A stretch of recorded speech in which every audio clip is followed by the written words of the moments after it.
Okay, I would like to call to order the March 13th, 2023 D303 School Board meeting at 6:04 p.m. Ms. Marsan, would you please take roll? Mrs. Barker? Here. Mrs. Bell? Here. Mr. Kuchert? Here. Mr. Lackner? Here. Mrs. McCabe? Here. Mr. McNally? Here. And Mrs. Fairgrave? Here. Please stand for the pledge. I pledge allegiance to the flag of the United States of America and to the republic for which it stands, one nation, under God, indivisible, with liberty and justice for all. Okay, and now we'll move to section 2 of the agenda, citizen comments. We do have citizen comments. Ms. McCabe, would you please read the board statement? During the public comment period, members of the public body who wish to speak are asked to first state their name and community in which they reside.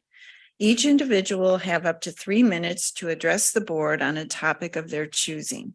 We ask all individuals who address the board to do so with respect and civility towards others. Please note that personnel matters are sensitive and confidential. We also want to inform our speakers that all regular, special, and committee meetings are live streamed and available for viewing at any time on the district's YouTube channel. While the board will not respond to today's public comment during this meeting, we are committed to listening to you to help support our work for the district and on behalf of our students, staff, family, and community members. Thank you. Thank you, Mrs. McCabe. As I indicated, we do have citizen comments. Would Mr. Mitch Barker please come forward? And you can go right there to the microphone right behind you. There you go. Yep.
Thank you very much. Okay, that does conclude citizen comments. Moving on to section 3 of the agenda, reports to the board. We will start with the superintendent's report. Thank you, Mrs. Fairgrave. Tonight we have some celebrations. I'd like to bring forward the principal, Jim Richter from St. Charles East High School to do some introductions of a few individuals. Mr. Richter, is that microphone on? Is it? Okay.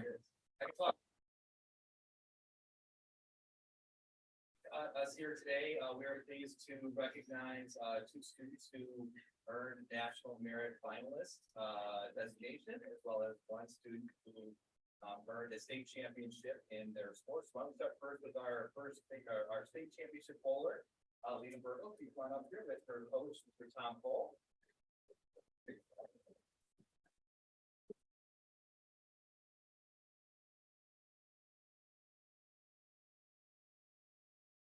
St. Charles East at the state bowling meet in O'Fallon.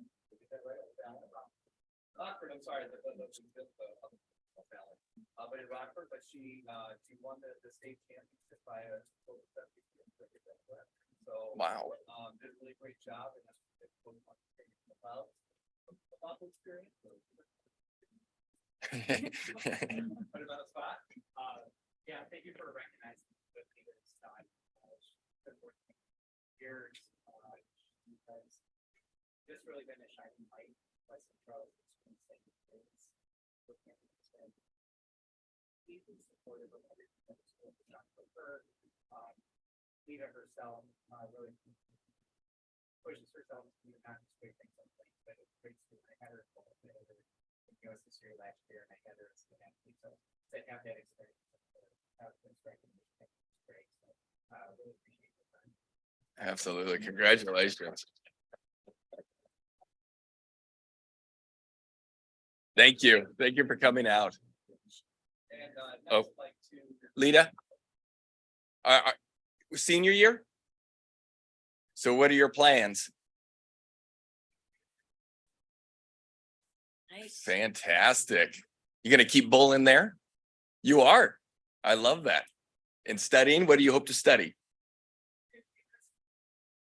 Of course you are. Of course you are. Congratulations. That is amazing. Thank you for being here tonight. Next, I'd like to introduce our two National Merit finalists. We've got Matthew Hall and Nathan Goldberg.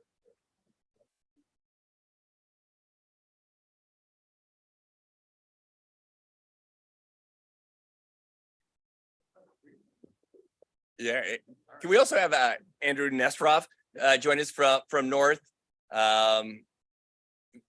Lewis was sick tonight and was not able to join us, but I want you to join the other two gentlemen and our recognition of your work.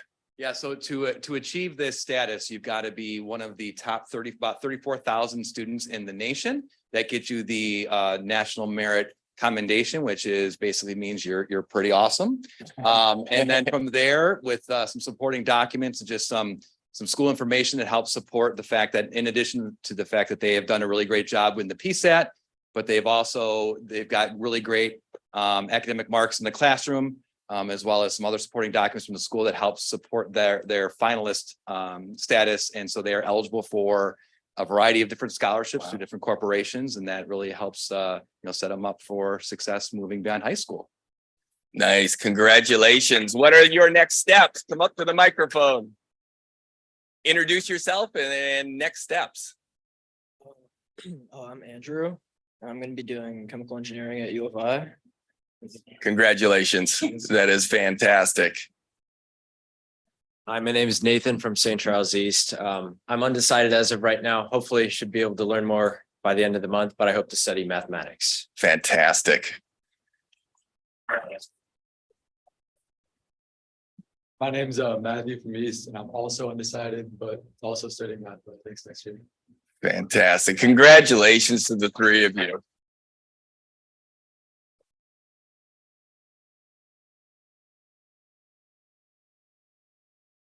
All right. And please feel free if you want to leave. Do not feel like you have to stick around for the whole board meeting. We'd love to have you as you're all running out the door. But thank you all. Congratulations. Way to go. All right. I'll continue on with my update. First off, strategic planning committee update. We're in the process right now. We just gathered the initial feedback from our school and district leaders around the draft strategic plan. on Wednesday of this week, we're going to be sending that out to all of our staff members to gather their feedback. Once we have the feedback received, the strategic planning team will then review that, make any adjustments needed, and then we'll come back to the board. So that will be back to the board sometime in April. And as we'll continue our feedbacks from there. So the strategic plan and equity work are both working together. And again, we'll bring this all back to the board in a more in-depth encompassing report in the coming weeks. Want to touch base on the Norton Creek polling location. We made the final decision today for Norton Creek on April 4th to do remote learning. Under state election code, District 303 is required to comply with the DuPage County's request to use our facilities. It's a absolutely want to make sure that our community members can vote, but it really puts our schools in a really challenging place. We've communicated that. We communicated that directly to the DuPage County Commission. But again, they do have state election code authority to ensure that they're able to use our buildings. But we did not feel like it was the safety of our students, of our staff and community. Did not feel like it was a good place for our students to be there on that day. So we've turned that into a remote learning day on April 4th. We've communicated to the Norton Creek staff. We've communicated to the families of Norton Creek and the D303 staff as well, just so everybody's on the same page of where we're at. We're going to continue working with DuPage County because in Kane County, they don't use our schools. So it's the only school that's been asked to host polling. So it's a little frustrating because it's hard to do something a little bit different for one school, but it's one day. We're going to work with our staff. We're going to make sure that we're able to deliver some great instruction on that day. But again, we're going to continue working with DuPage County to see if there's better alternatives than our schools in the upcoming years. Our data dashboard will be posted. Our March data dashboard will be posted on the board website. Again, just different areas from the academics, the operations, and the belonging. This month, we're really looking at, again, the operating cash, where we're at, the network uptime. We've increased the amount of active devices on our district network. And again, on the attendance and discipline referrals, those attendance and discipline referrals continue to be trending in the same areas that they were for the previous few months. Just trying to, on the elementary capacity and enrollment work around the facilities. We're currently working with our elementary school leaders in defining the standard, what we talked about. What was that standard we need for different classrooms? Is it a 3-round section, 4-round section? So we're really working with our principals right now. We're gathering that feedback. We hope to have that back in front of the board in April as well. So a lot of things that are working behind the scenes for the board to be making some decisions in the coming months. But we'll have that standard back to the board sometime in April. Mrs. Fairgrave, back to you. Okay, thank you, Dr. Gordon, for that update. Moving to item number D, board member reports on committees. We'll just go ahead and kind of do a round. Do we have a policy committee update? We do not. Okay, what about learning and teaching? We do. This is a long minutes, but I'm only going to highlight pieces of it. If people feel they want more detail, please look at the minutes as they're posted on our agenda. Our meeting was February 21st. We had the student achievement report. There were areas of celebration. The class of 2025, grade 5, is on track in both ELA and math. The class of 2027, grade 8, continues to show strong growth and achievement in ELA. Most students report a sense of belonging and strong student-teacher relationships. We have successful 6th grade transitions, and grade 10 geometry is strong. We do have areas of concern. Grade 3 ELA continues to be of concern. We have chronic absenteeism. We are looking at math, especially at the K2 level. Grade 9 is struggling with the transition into high school, and grade 10 is also struggling.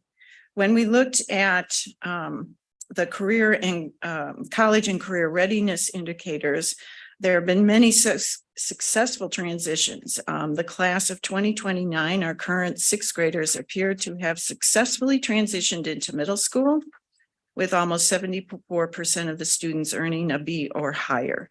However, the transition for the class of 2026 has been uneven, and while most students are on track to graduate in 4 years, only 62% of those students have a grade point average of B or higher. Enrollment in our advanced courses continues to be strong. At the middle schools, we are seeing a steady increase in the percentage of students who are enrolling in advanced math courses. However, there's work to be done for AT-ELA. We have a lot of acronyms, I'm sorry. We believe our work with writing at the elementary level will increase that achievement. We also looked at the impact of the pandemic and what it's doing to certain groups. Our current 10th graders have made great progress in geometry. We were initially concerned about them because the standards have been prioritized for the 2021 school year. However, when we look at the benchmark assessments, most students are demonstrating proficiency in those standards. The current 9th grade cohort is a cohort that is most impacted by the pandemic and continues to struggle to return to pre-pandemic levels of learning. In this cohort, it appears that the students are missing key executive functioning skills or the learning to learn behaviors, which would have been impacted by the pandemic. The current 8th grade cohort is on track to meet ELA, our interim benchmark, and continues to show high levels of growth and achievement. While it's difficult to know about the cohort, this particular cohort in terms of math, and while most students are working to a mid or above grade level standards, the growth is not at the level that we wanted. Students in grade 2 have shown strong achievement and growth in ELA, but our kindergartners our current kindergartners have been a cohort that we want to monitor. This group of students have shown less than expected achievement and growth. The L&T department is working with the kindergarten teachers in their PLCs to identify student needs and how to best support them. Again, you can look at for more detail in the minutes if you need to. We adjourned at 6:40, and our next meeting is next Monday, March 20th at 5:00 p.m. And that is my report.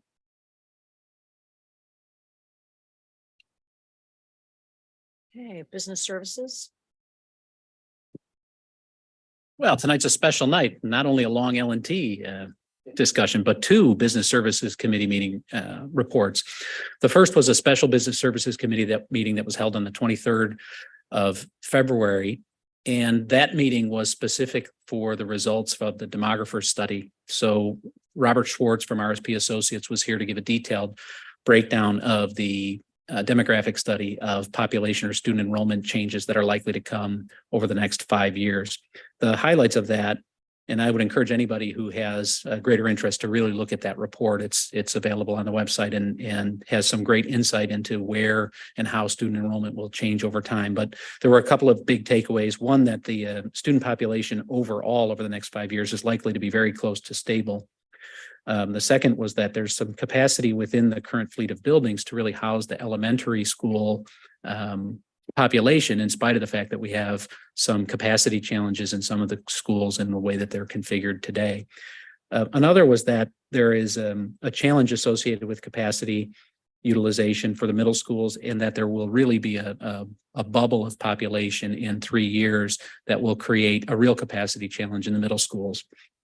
And the last was that the high school capacity will be sufficient over the next 5 years, given populations. One thing I'd also like to point out is that the analysis included a very specific neighborhood by neighborhood study that showed not only where students come from today, but which neighborhoods are likely to provide students to the district over time during the course of that 5-year period. Let me pause there and see if there are any other additions or comments. Great. That gives us a shift to the Business Services Committee meeting that happened on 27 February.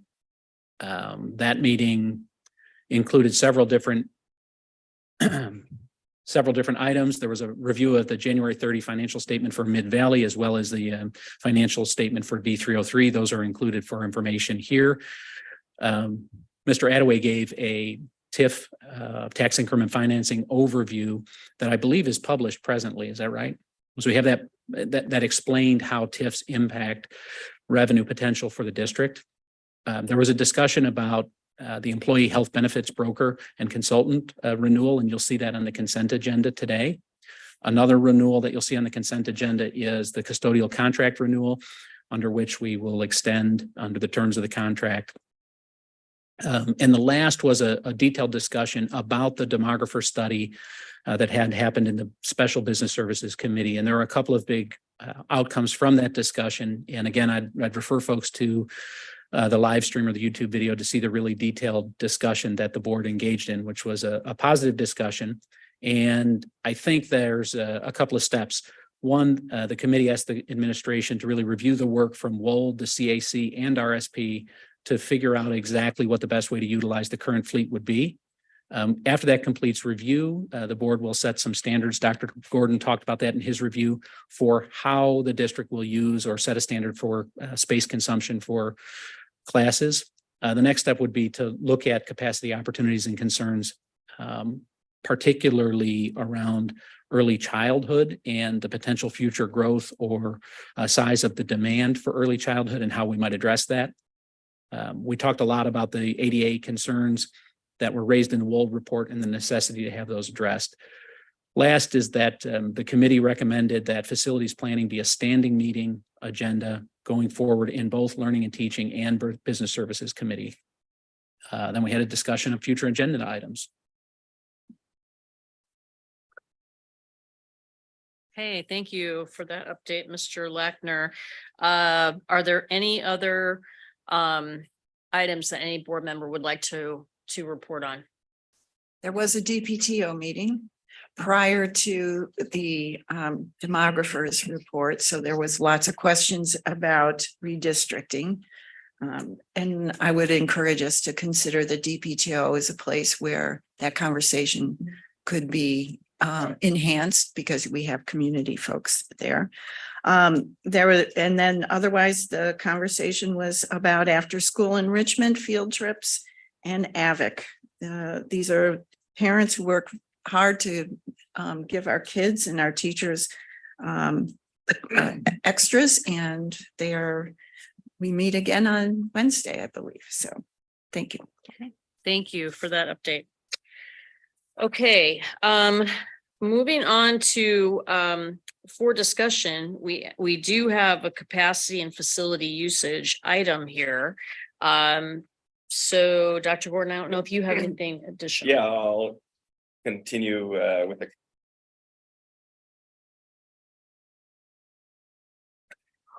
around the standard. So on the business services meeting for March 22nd, we'll also be having a conversation around the heat maps. One of the aspects the board asked for was by level of the heat maps. So we'll bring those to the business services meeting. On the March 20th learning teaching meeting, we're going to be having a discussion around the early childhood from a real, what is our early childhood, who does it serve, finances, all of those really just kind of fact-based aspect of what our early childhood center is at Fox Ridge, the number of students we serve, who we serve, the cost and all of those different pieces. So we're really trying to make sure the board has all the necessary information as we move toward the springtime and some potential decisions that may need to be made. And as I said before, the standards should be back to the board sometime in April. So I turn it back over to the board. Any other questions? As a follow-up to the standards, now you highlighted elementary, and I completely Mhm. understand why that would be highlighted. Are we also though doing the same exercise for middle school and Correct. high school? Yeah, that's taken the priority right now Mhm. of our time. But yes, we're going to circle back with our middle school leaders and then our high school leaders on that same exercise. Will we have that in April? That will probably be toward the end, with Okay. one of the committee meetings toward the end of that month. Okay. Does anybody have any other? One more. When we talk about those standards, we talk about classroom consumption for core classes and space consumption associated with core classes. Will the analysis, or how will your analysis include consideration for things like art classes and other specials?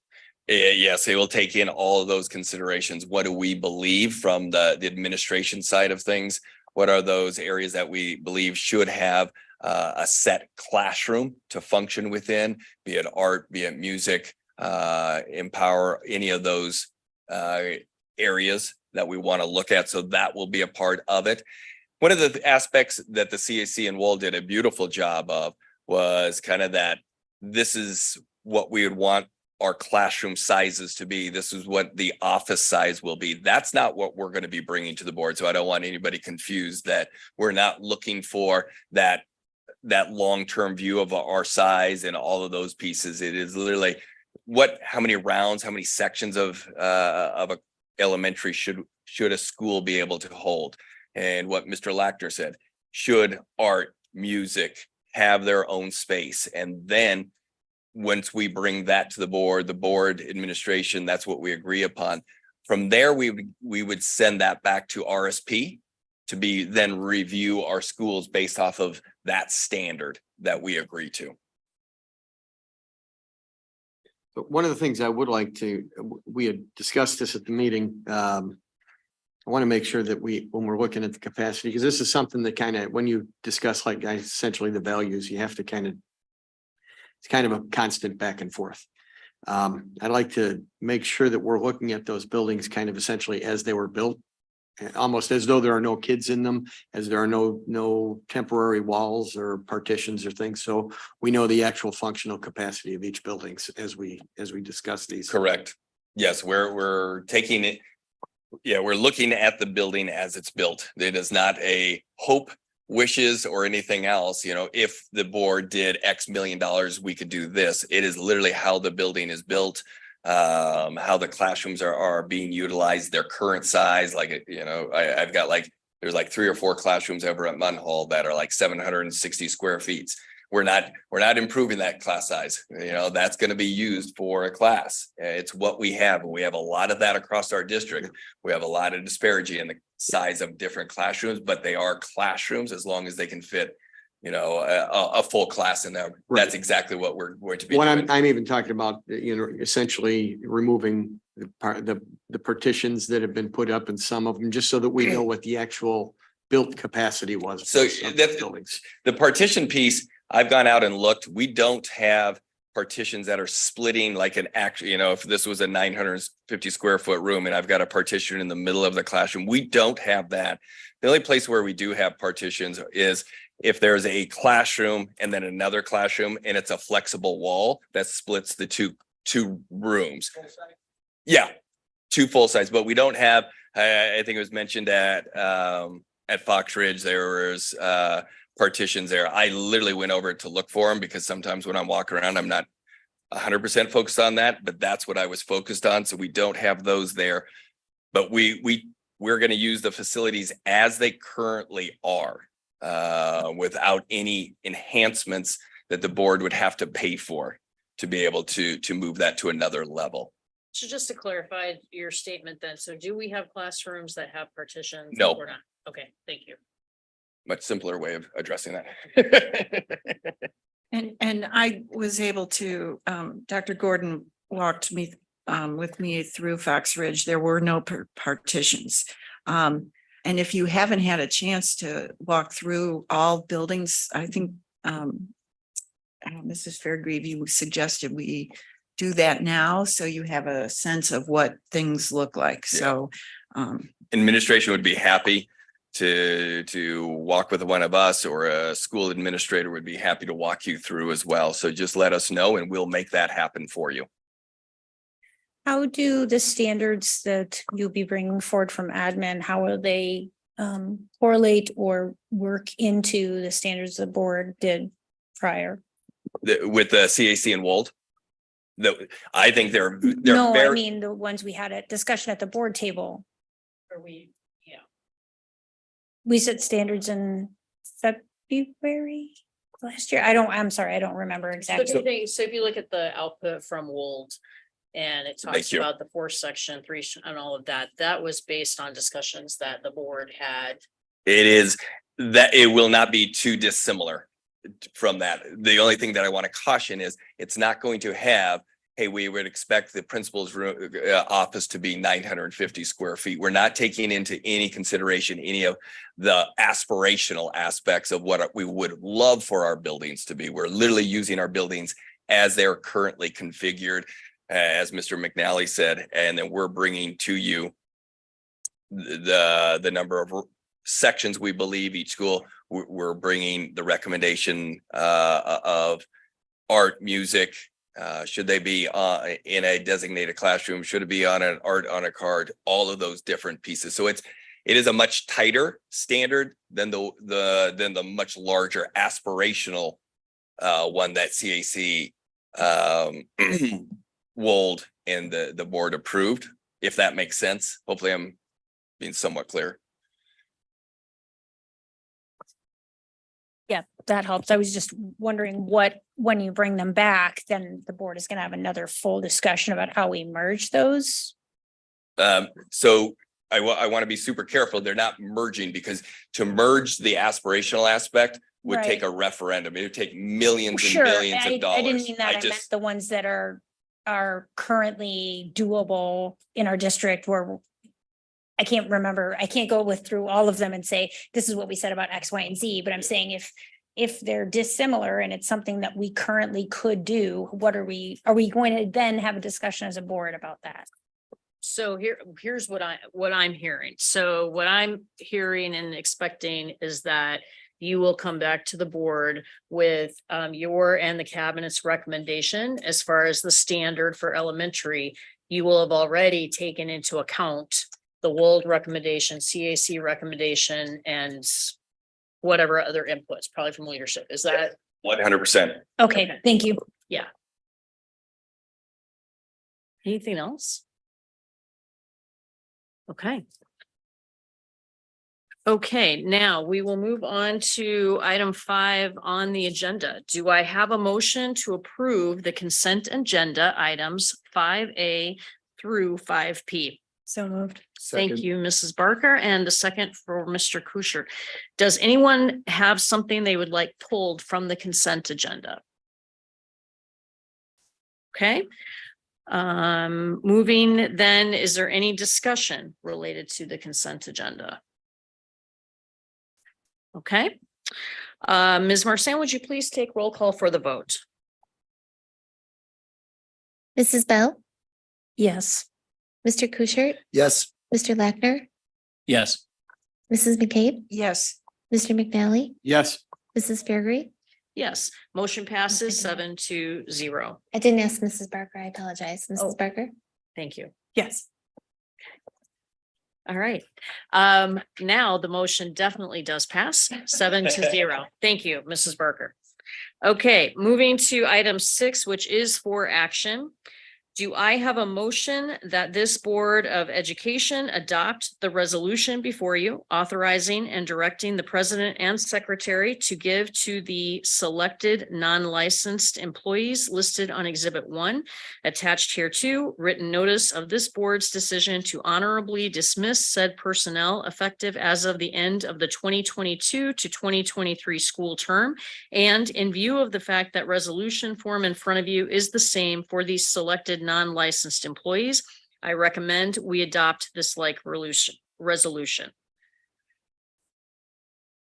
So moved. Second. Okay, thank you, Mrs. McCabe, and the second from Mrs. Barker. Is there a request from the board that this resolution be read in its entirety? Okay, is there any discussion? Okay, Ms. Marsan, would you please take roll call for vote? Mr. Kuschert, Yes. Mr. Lackner, Yes. Mrs. McCabe, Yes.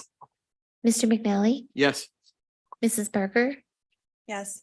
Mrs. Bell, Yes. and Mrs. Fairgrave. Yes, motion passes 7-0. Item 7 on the agenda is for information. So we do have our 4 standing items that are in your packet for informational purposes. We have the D303 financial report, Mid-Valley financial report, Freedom of Information Act requests, and finally district enrollment. For item number 8, new business. Does anyone have any new business they would like to bring forward? Okay, Are go ahead. are we going to discuss the option of open campus? I'm sorry. From the citizen comments, is that something we would put on an agenda item or discussing, excuse me, discuss at the board table and then decide if we want to take it to policy, or do we start in policy, or how do? I mean, we normally what would happen is if there is appetite for it at the board table, we would send it to committee, which in my mind's eye would be policy committee. So I would open it up. I'm assuming you would be in support of doing that. I would be in support of talking about it. Yeah. I would need to learn a lot more before making any sort of decision. I'm not at that point yet, but I would like to discuss it. Okay, I'm gonna support that we discuss it. okay. Okay, did you have a comment? Dr.? I would just say, I think we're gonna need to make sure we spend time to your point, Ms. Bell, to make sure that we study it before the board starts grappling with it. So we can make sure that you have the right information in front of you. But to be honest, where I'm at on my list of things right now, it's not my highest priority, but we will get to it. I promise you, be in this spring. But to be able to say that it's gonna be on the April, I don't believe that to be true. Would it help to maybe have the discussion to know what the board wants to look at or think about, as opposed to just saying, go find every information about it? Or is that not helpful? Because then it would not be an April agenda item for you guys. That's up to the board. I just know that we would, no matter what, we're gonna need to spend some time with studying the ramifications of that. What does that look like? From a simple standpoint of like North High School. It's at East, there is some food alternatives around it. Right. North does not have close proximity to food alternatives unless it's the home base. The students. Randall, I'm just maybe.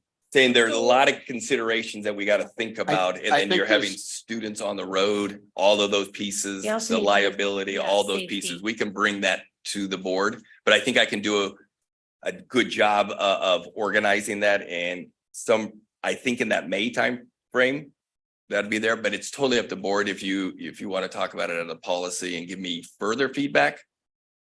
My view, frankly, would be, I'd like to hear from the administration first, because I think there's a lot that we don't know, Mm. don't know. And I don't know. Correct. And I think that you guys are in a better position to figure out what we need to know. And if there's things that we say, we're still unclear on that, we can have, but I think you're in a better position to be able to tell us what it is. Some considerations that we may not be able to take into account. So I'd be happy to put it on whenever, policy or whatever, but I think I would like to get feedback from the administration as to what they view the pros and cons are. Yeah, so I think there's definitely enough demonstrated interest at the table. So taking your input, Dr. Gordon, I would say let's target for a May timeframe to have it brought to the policy committee. And we can talk about it at that time. I think it would be wonderful if leadership provided a recommendation as well at that time, and then the committee has something to discuss. Could I also inject if there is a possibility of getting student voice in your work? So that when the recommendation comes, the students have had some input to the decisions. Thanks. And any districts around us or in our comparables that do that maybe might be helpful, just because I wouldn't want to recreate the wheel if there are ways that other districts make it work or don't work and why. That would be helpful for me. Thank you. The other item that I just wanted to circle back with for the entire board, we did have a follow-up from the last board meeting related to handle with care. So you'll notice that is not on the agenda for tonight, and that will be on April's board meeting agenda. We're just trying to marry up schedules, but we are expecting that we'll have a representation from the St. Charles Police Department and be able to talk about it in more detail. So wanted to let you know about that. And then finally, moving to item number 9, citizen comments. We do not have any citizen comments at this time. So now moving to item number 10, do I have a motion to adjourn to closed session for the purposes of A, collective negotiating matters between the public body and its employees or their representatives, or deliberations concerning salary schedules for one or more classes of employees, and B, the appointment, employment, compensation, discipline, performance, or dismissal of specific employees, specific individuals who serve as independent contractors in a park, recreational, or educational setting, or specific volunteers of the public body or legal counsel for the public body, including hearing testimony on a complaint lodged against an employee, a specific individual who serves as an independent contractor in a park, recreational, or educational setting, or a volunteer of the public body, or against legal counsel for the public body to determine its validity. So moved. Second. Thank you, Mrs. McCabe, and the second to Mrs. Barker. Ms. Marsan, would you please take a roll call vote to adjourn to closed session? Mr. Lackner, Yes. Mrs. McCabe, Yes. Mr. McNally, Yes. Mrs. Barker, Yes. Mrs. Bell, Yes. Mr. Kuschert, Yes. and Mrs. Fairgrave. Yes, motion passes 7-0. We will now adjourn to closed session at 6:46 PM.